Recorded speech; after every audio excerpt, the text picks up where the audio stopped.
Hey, what's up, everybody? Sounds of Day Trading Radio, back on the air. Back from vacation. Lots to talk about, but I also a very important video here, educational video. This is DayTraderRadio.com. Head on over to it, try our 10-day free trial, and jump on board to get inside. Take a look at the dashboard. Sign in when you get your username and password. And right now we're focused on the Rockbot, which is trading right now. I'm actually going to pause that. Well, actually, I don't have to pause. Yeah, I'll pause it so it doesn't. And then up here we have our chat rooms, our alerts, the trade alerts that are going in. The chat room is really great. Opens up, fills right up here. We got right now 102 traders in on the overnight session. And that's where I broadcast from. So just in case you're watching this video, you're not familiar with Day Trading Radio, that's what we offer. Tick strike player right here, market news, and music.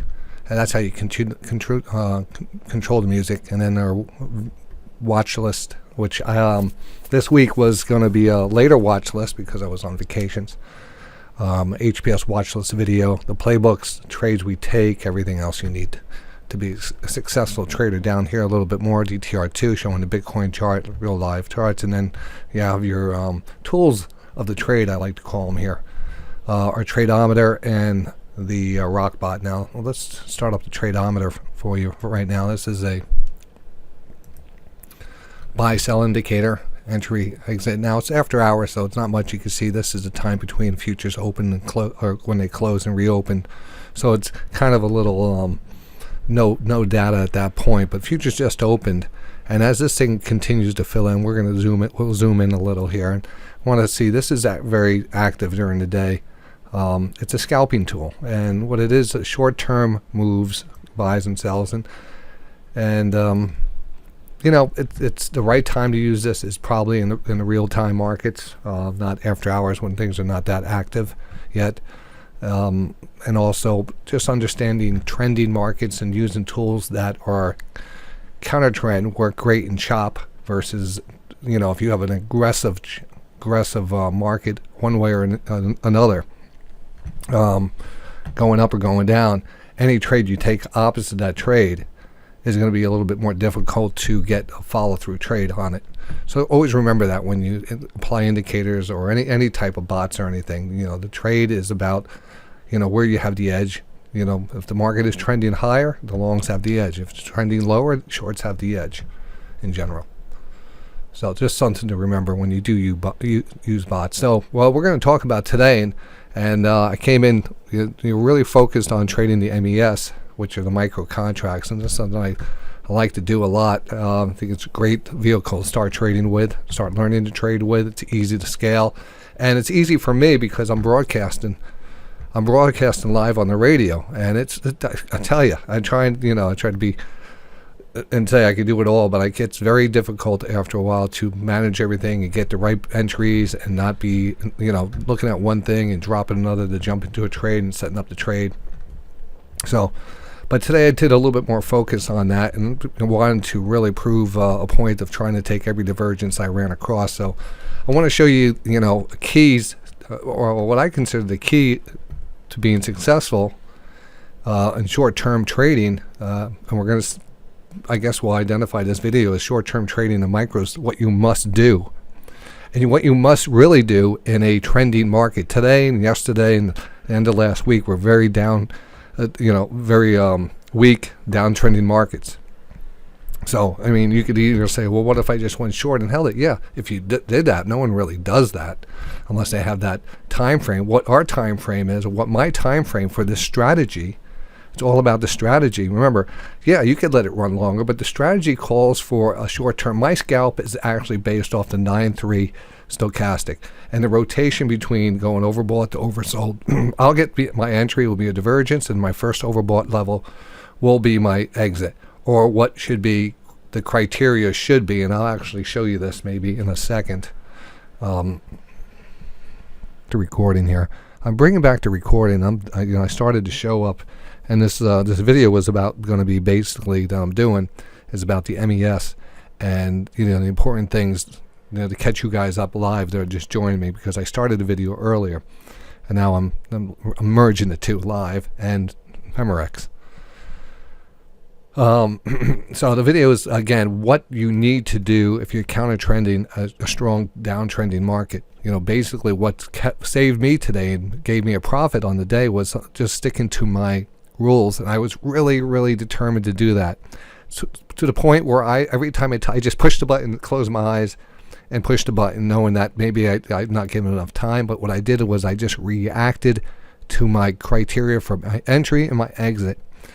And mentally, that sometimes is hard to do. And I would say I missed a couple trades today, and I felt bad chasing them, and they moved. So in my head, I know that if I review those, see why they moved, I knew I was gonna. My problem was I wasn't focused on the setup, and I wasn't focused on the getting that trade set up. And normally I could see these things coming. So if we're paying attention to that, but sometimes we're looking at stocks and we look back, and the next thing you know, there's a setup, and I miss it, and I won't chase it. That's mental. That's the mental aspect of this. But here, take a look at Google right here before I get off track. I'm seeing two big pivots here. The gap up here where they announced the 20-for-1 split, and then we got back up here as the market got back up to what we call, was kind of a scene of a crime area there. Let me get this back up here. This is kind of where the market's rolled. All right, so we're not even worried about it. I'm just taking this trend line up here. I'm going to create a parallel trend line, and I just want to see how that came down to this level. There's a lot of lines on this now, and I got to clean up some of these. I like that one line here. That was a big line. We don't need this one up here. This is an original 1, 2, 3 pattern. You can see we're underneath it now. But this is the bigger, 1, 2, 3 pattern now. Really 1, 2, 3 pivots, and we got down. We're closing above it so far. We'll see how we open tomorrow. But something to pay attention to. There is a good level down here. Now we're going to go back to the MES. I was going to go over the MES here. Just taking a look at the after hours trading, and DWAC here 41 picked up a little DWAC today for maybe just a little bounce, but I have no faith in that. Not a real trade here. Let's get to what I was going to do this video about, and get psyched for tomorrow. All right, let's do this. Just want to update you on the what I call the market radar. It's just looking out to the future based off of patterns, and what this is telling me, man, we had a bad day today. That's what that's telling me. And of course, we're right on an area of support, and that support is a major area there. There's no, denying it. It was a good zone there. Now there was that rising trend line, which is an old top of a channel line. So I'm not going to put that much into that one. What else do we have here? We had the 15% correction area down here, and we're right back down to that zone. Actually, I had to measure it out to give us an exact level. The one thing that I see, we're oversold on the daily, and we're oversold on the hourly leading in tomorrow. And again, I'm slightly bullish just watching some of these tech stocks. The weekly, though, is the kind of the oddball here, which it still is pointing down, and it hasn't gotten fully oversold yet. And I discussed this today on the radio. The last two times we were really oversold on the weekly was back here, 2018, 2019, and in the 2020 pandemic low. And since then, we've kind of been chopping around it. So, it feels like we have a shot of breaking underneath that. And that would really, you kind of put 2 and 2 together. You would expect the market to be a little lower for that to happen. Not to say it is going to happen. There's no definite thing. I just see the momentum to the downside is intact. And, without no hope, and praying, what is there to the upside that's positive? Anybody can tell me, is there anything positive that we could be looking at in the next month or so that could change this market? I think it's all hopium.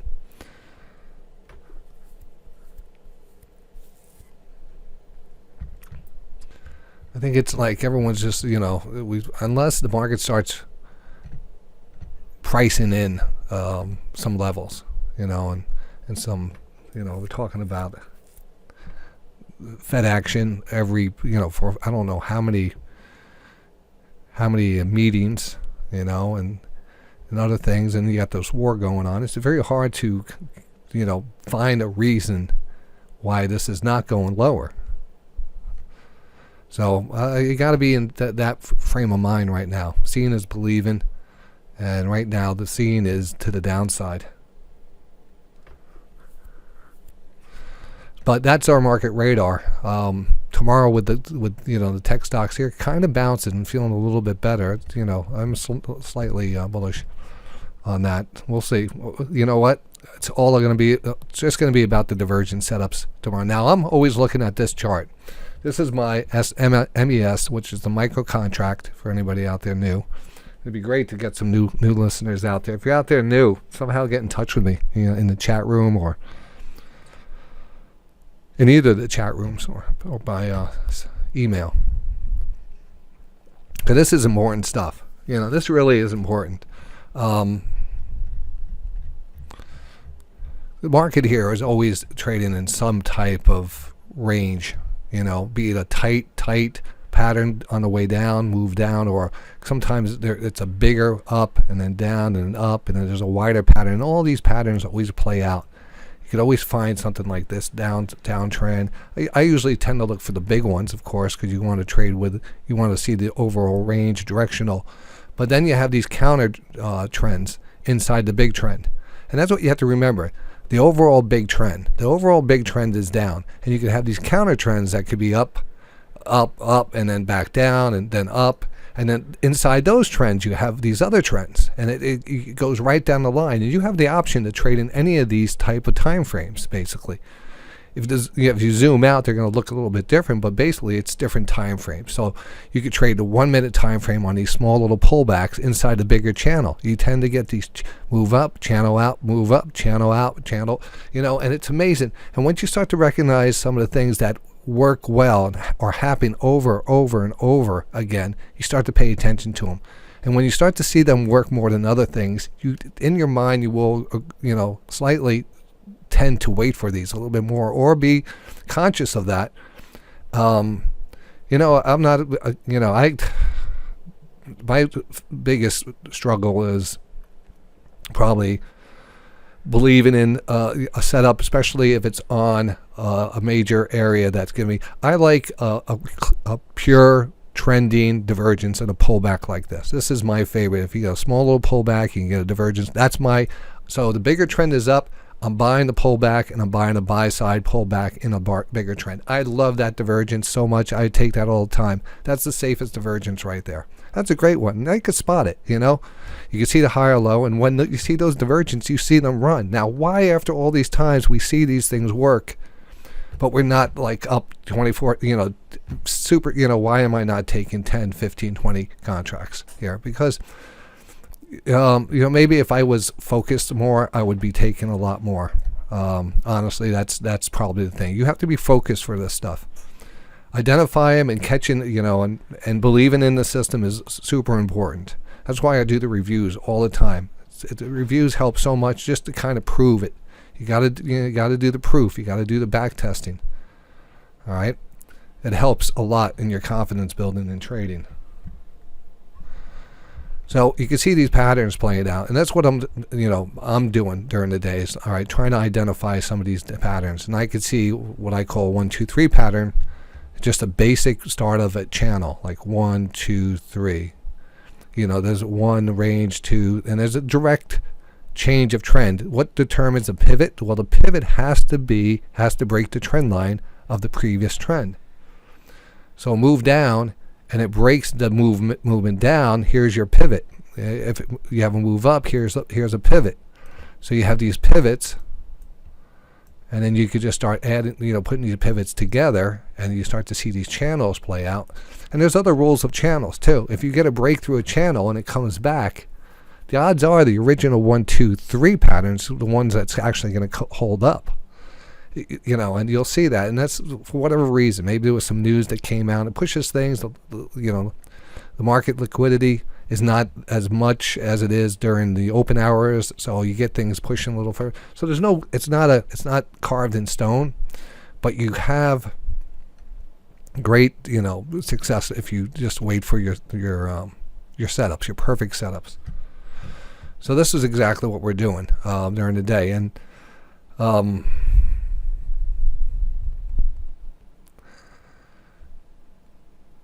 I see this pattern playing out, and I'm just looking at these candles, and I'm understanding that the trend is down. The market's at this point down, whatever it's down. This is actually pre-market. This might not even have been the trades, but which one was I looking at? Oh, here, these are the ones I were looking at. So it started around the morning opened up. That was the pre-market. Not to say you can't trade the pre-market. I was actually back testing all this stuff this morning because I was trying, and that was a nice pre-market session. This is a great pre-market session here. I mean, this is what you like. This is a beautiful pattern playing out. It's easy flowing.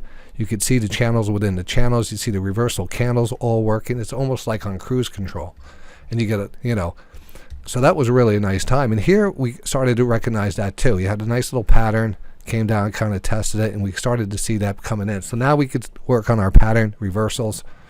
In this case, coming into the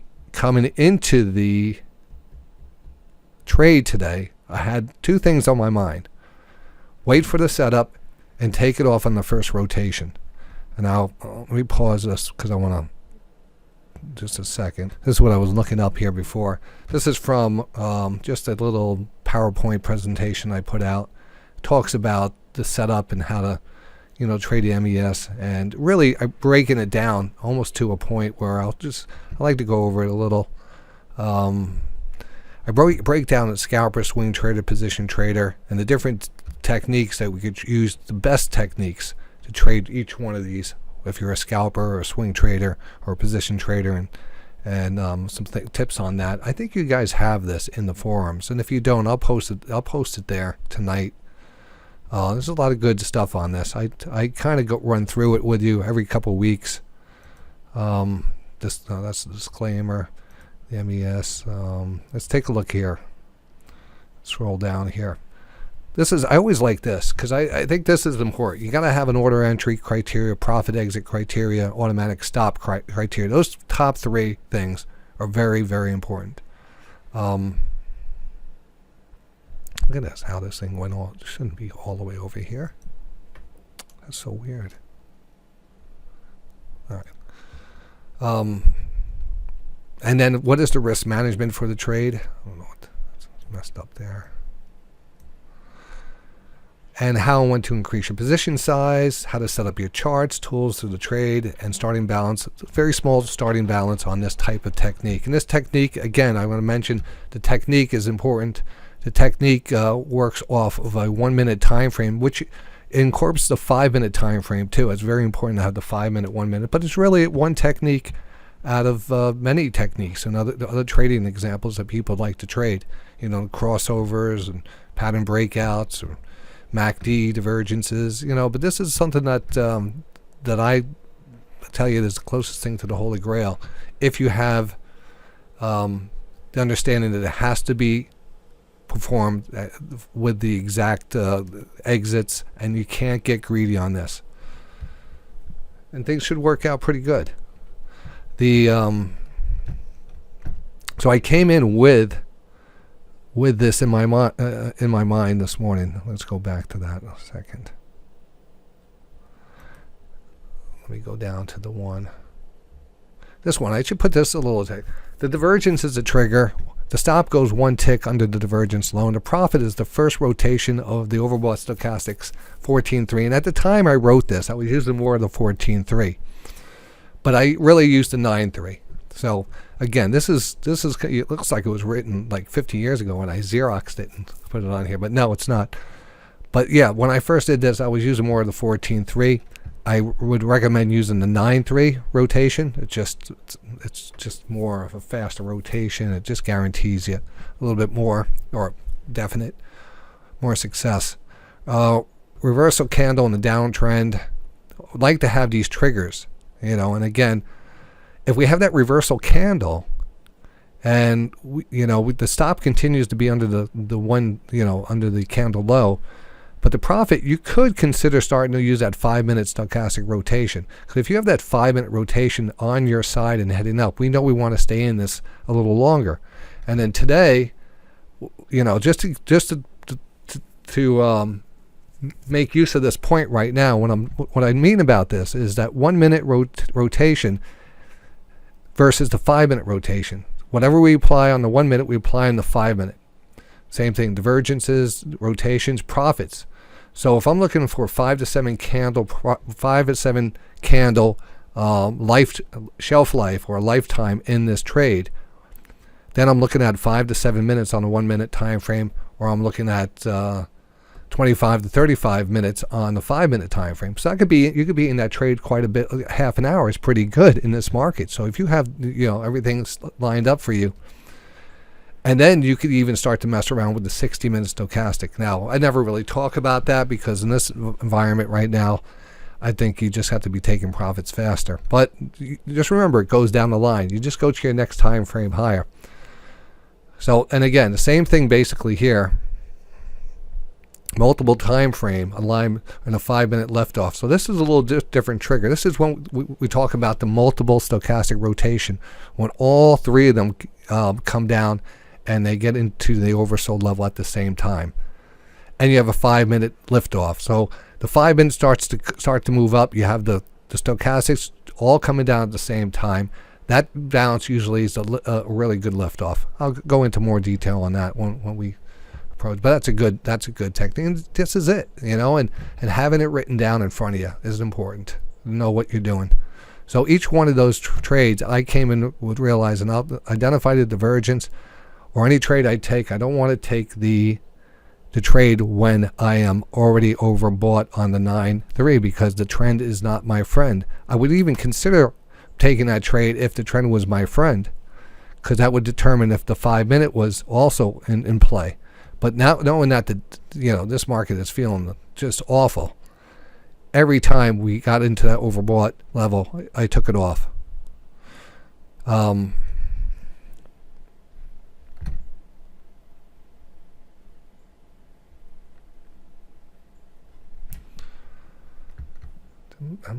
Let's see what this is going on here. Okay. At this point, we took a lunch, so I stepped out of the market at that point.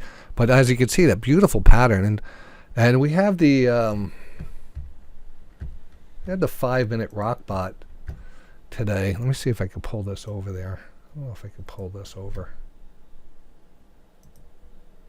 I'm messing up the Rockbot. The Rockbot channel is on as a members channel here that they get to follow the Rockbot. And today it called that 5 minute divergence there. That one right there was a really good one, and it just kept on triggering and triggering and triggering. And it's just because each candle contained that high or low. It was just an interesting level there. It was definitely a running divergence also as we kind of stair-stepped up here, even though the price was moving down. Eventually got a lift off and then, again, pulled back down. But that did identify that divergence there, that 5 minute divergence. And that was right here from this low to this low. And you can barely see it down here. Sometimes, I had to really scrunch the charts to see the divergence on the 60 down here, which I don't like to do too much. And then the market here moved up here, and we got right up to the just about the 200 period moving average. And look at this. I happened to be just coming back from my lunch here. I didn't really see it until afterwards, but we take a look at that 60-10. And again, let me remind you that 60-10 is that 5 minute time frame. It's a 9-3. It's a 9-3 on the 5 minute basically. So we get to look at that 5 minute and see how that's rotating instead of having two charts over, or just switching back and forth and looking at it. And this is what this is telling me is that is a big time sell side divergence on the 5 minute. And sure enough, that was a big move down. Now we did notice this reversal candle. This is one of the ones I felt like, it moved right up to the 20 real fast. Had a divergence, came back slightly, and again in a divergence trade like this, your stop goes one tick under there. So this, if you actually held on to this, or we're in this trade and said, all right, the divergence triggered, I want to put my stop and walk away, you did get a nice run out of this. the question is, would this little chop here, chop you up? Because like this happened pretty fast, and this was a fast little pop. You might actually have an entry here. That's why I don't want to chase things. And that would have just been a headache trying to just figure out if you were going to hold this and you have confidence it's going to take off or it was going to just sink back down. Because look at the market before that. So I don't ever want to be in that situation. So good thing I passed on it because I felt I missed it. By the time I looked at it, it was at the 20-period moving average. And it came back down, and then it was off to the race. And I remember this. I was watching it. And the market here from that point on was kind of choppy. And then we started to drop here. And I don't have any trend lines in here because we're coming into the end of the day. And we have a rule at the end, at 2 o'clock. It's a 2 o'clock rule.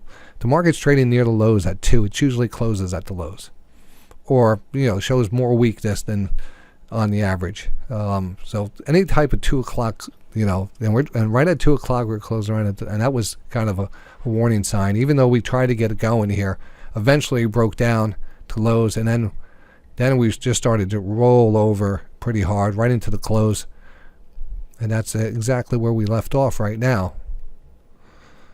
And then the futures just opened back up here, and this is where we are right now. Now let's go to the live chart.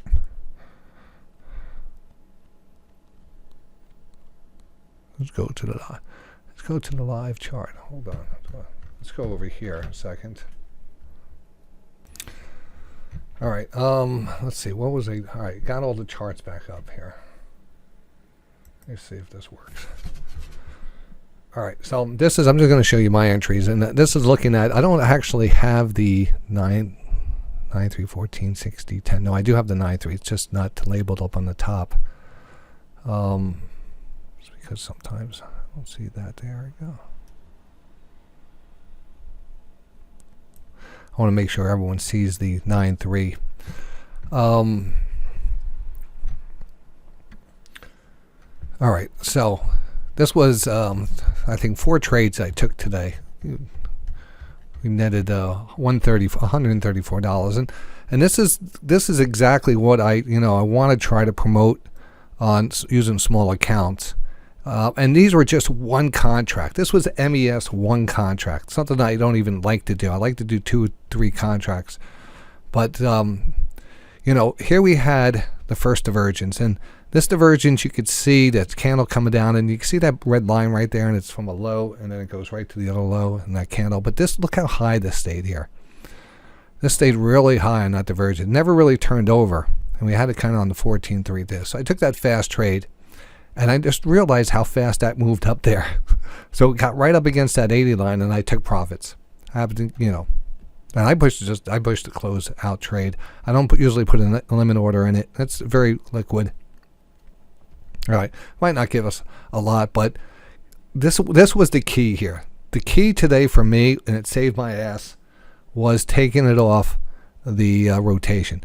And I didn't even take that trade, but that would have been the same thing. People jumping into this thing, these things roll over fast. And what's the common denominator here?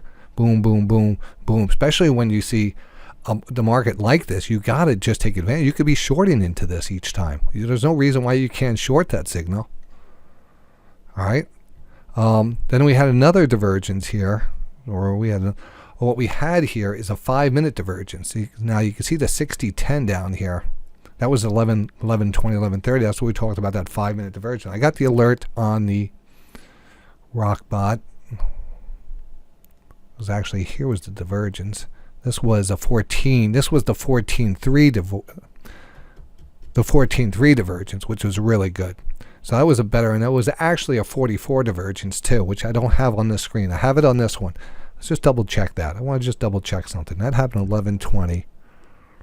That happened 11:20. So I get down. I dig into this stuff.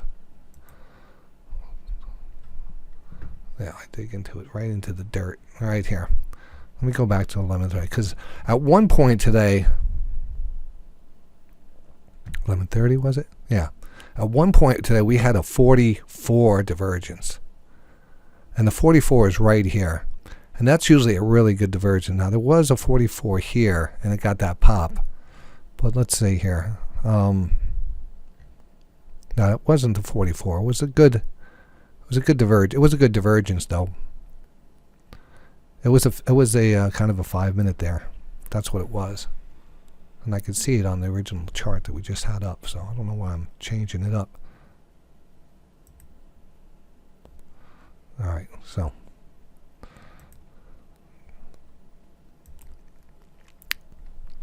anyway, took the profits on that rotation. Bang! Right when it hit the line, I just slammed the button. I said, bang, I don't care. Same thing here. Got in real fast, and look how fast I got out. I mean, I got out and I said, I feel good. Look, this 5 minutes went up. 5 minute went up. There was a divergence here. I was late on it, and then I started thinking too much. I said, if I would have gotten in here, that would have been perfect. I would have had a nice 3-4 points.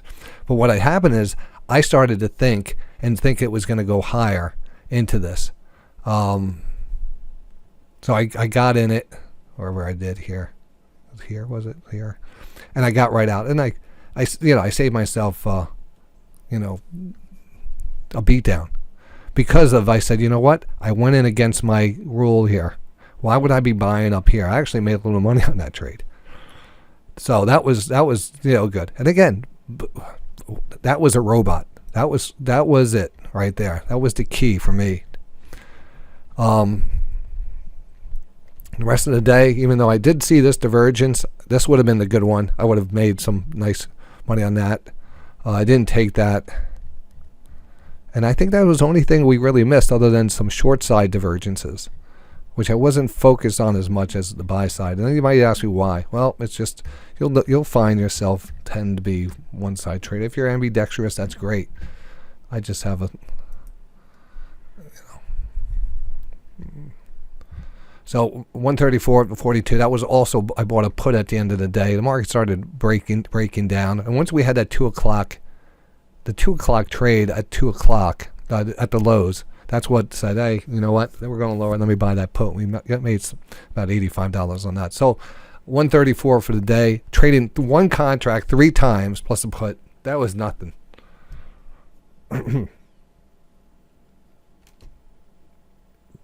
SFL trader. Do I always keep it? So I do keep it small. Lots of times I keep on saying I'm going to increase it. I would say it's because if I would, I actually have the order up as 3 usually on my if I do automate it a bit with my one of the preset orders. I usually start off with 3. I just got back from vacation. I was feeling a little, seeing this market sell off. Anything long, I was being very, very cautious on. I said one contract, I'm willing to do that. I'm willing to try to catch a bounce in a very aggressive down market. If it was a stronger market to the upside, I was trading my favorite setup, which is the flag divergence in a bigger trend. I would take 3 and scale out properly. I think it's just the negativity going up against the negative market had me cutting back. I wasn't.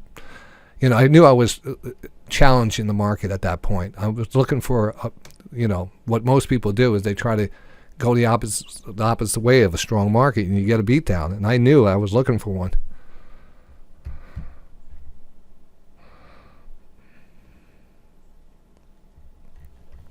It won't be that embarrassing if I just have one, But the other side came into play, and I realized that too. And I said, you know what? This is easier than I thought, pushing that sell button, because the other thing is you have the other person on your shoulder pulling and saying, hey, go, this could be it. This could be a runner, why don't you stay a little longer? And it's just that 1 second that you break even, and then your mind starts playing on you.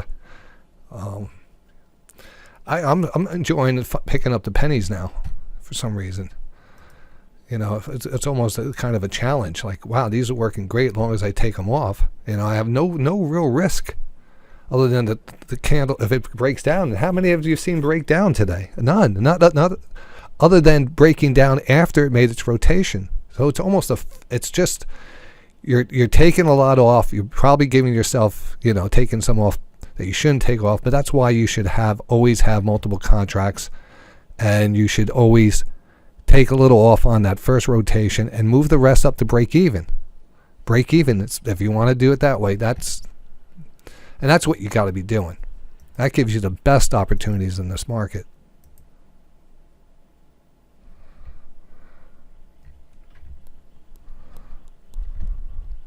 And another good way of showing just one contract, you could say, well, it's easy to scale that. That's the basic. That's the bottom.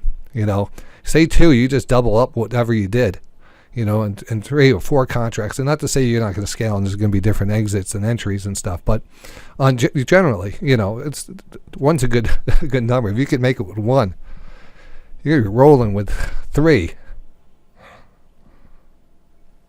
And that's the other thing I want to show you. I want to try to make that $100 trading 1 or 2 contracts on the MES during the day, just taking 4 or 5 good setups with that rotation. That's great.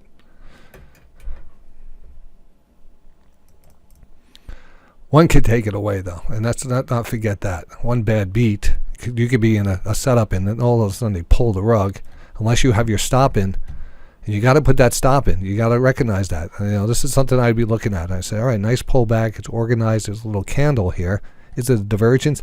That would have been the only one right here. This was a little tiny divergence right here. Put a candle line on. Well, it was a borderline divergence. But it was on the VWAP. It was the downward channel. It's not that I would have taken that, but if you are looking at any places, I know some people are out there trading overnight and they're looking at these levels. Hey, if you were, I would say, pick any place on this chart you would like to be in. You'd probably say right here, or right here, or right here, of course. But from 8:30 on. So from 8:30 on, put your entry in anywhere you want it. It would be there. It would have to be there. So, that still gives you the best entries. And you could kind of see that divergence there. You could see the entry. My eyes are trained for this now. That's where we are right now. All right. I was also going to do a watch list video. I'm going to do a little watch list video, but that's going to be next one. So I'm going to close this video out and just kind of go back to the theme of it. I know it talked about a lot of different things. But I think the main thing here is, what the title of the video is going to be called is what the most important thing to do in a downtrending, going long in a downtrending market, trading the MES or scalping. It's going to be an exact, name here, because that's, now I got to get back to my trades.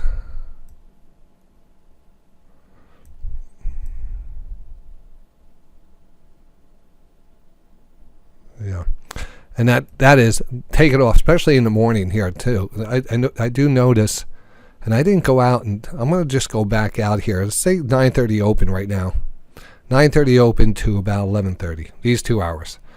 Even though market was in a steep downtrend, every oversold level was being sold. Now I'm not going to go back and do it. We'll do another video. I just wanted to prove something out for you. And that was the key. So in this case, downtrending, feeling the weakness, there's follow through days, whatever you got a little edge to the downside or to the upside. Rotate. Your first profit has to come off on the first rotation. In this case, buying into a downward trend has to come off on a rotation to 80. You'll notice lots of times the stock will be trading right around something that recently traded at the same time.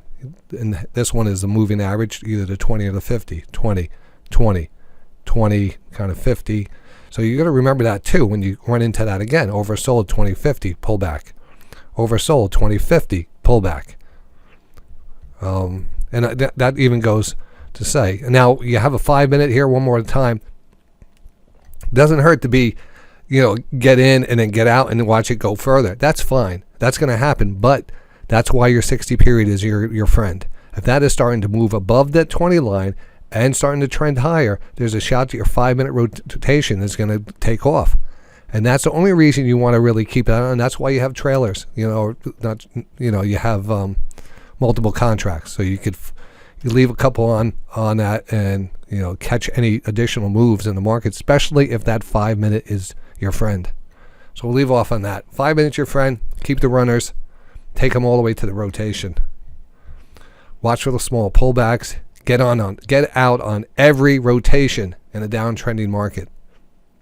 Very important. We will make money. Big divergence, rotation. Boom. Look at that. Every single time. Here we even had some rotation. Look at that rotation. Look at this one. big smackdown. I don't even want to be in a stock that goes from 42.12 to 42.01, 10-point drop. I don't want to deal with that. And it probably is. I will end up dealing with it more times when it's overbought. So even if it does seem like it's running and it's running and running and it pops back up, that's okay, fine. I'll have plenty of opportunities. On a rare occasion, you get a real weak market, you happen to get in, it never rotates. But there was no entry here anyway. And usually if you get an entry, which I mean is the divergence, you're going to get a rotation. Because the divergence, especially if you have a divergence, you're going to break the channel that's the divergence is in. And that's another easy thing. So this is a very hard day, but a good profit in a hard day, buying longs into a downturn. Wait until we have you see tomorrow. All right, Day Trading Radio signing off.